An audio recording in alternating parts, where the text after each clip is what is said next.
Jose Escobedo was the first American citizen in his family. His parents came to El Paso, Texas from Chihuahua, Mexico before he was born. Growing up working alongside his parents on ranches, Escobedo says he never considered going to college as an option.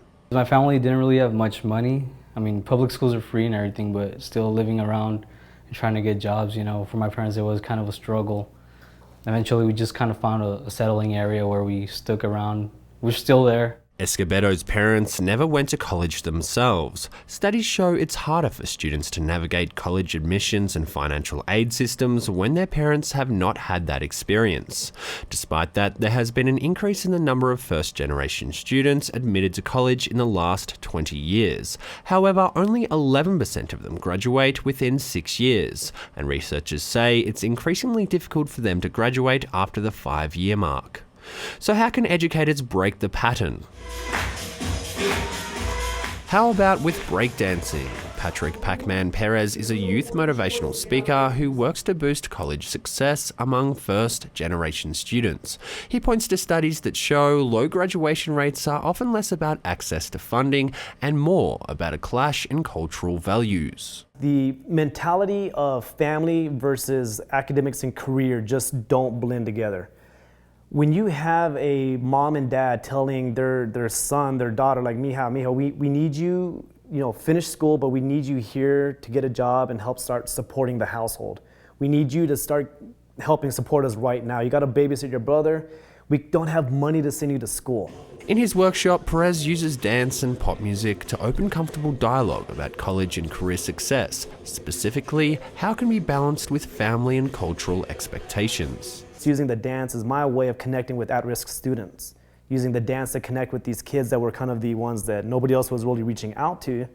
And I saw that bridge that the dancing built itself was a way for me to connect and like, hey, how are things at school? How are things at home? Okay, what do you want to do with your life? Like the students he works with, Perez was the first in his family to get a degree. He says immigrants' families often fail to recognize the importance of education. That's one of the big challenges that students face. We don't have money. We're barely surviving right now. How are we going to pay thousands of dollars for textbooks? You don't need a degree, just get a good job. But research shows getting a good job will continue to get harder for those who don't finish college. A Georgetown University study says that by 2018, 63% of all job openings will require at least some college education.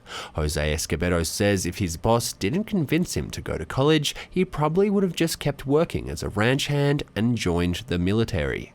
She just kind of yelled at me the whole time when I was there working, cleaning. So I was like, hey, you don't want to be cleaning, excuse the word, your whole life. And I was like, no, not really, I don't. Escobedo's boss ended up funding his education at a college prep high school. He now studies journalism at New Mexico State University on a scholarship through the College Assistance Migrant Program. They aid the students. They pay for a full year here. Their freshman year is paid off, book stipends. You get money for books. You get money for food, you get money for the dorms, so they stay together and stuff like that. The US Department of Education says first-generation students in the College Assistance Migrant Program are around 7 times more likely to leave college with a bachelor's degree. While the national program only serves around 2,400 students every year, Perez says it shows how important guidance and support can be for first-generation students' college success. I'm still planning on going to the military. But this time is different, hopefully I'll have a degree. For KRWG, I'm Simon Thompson.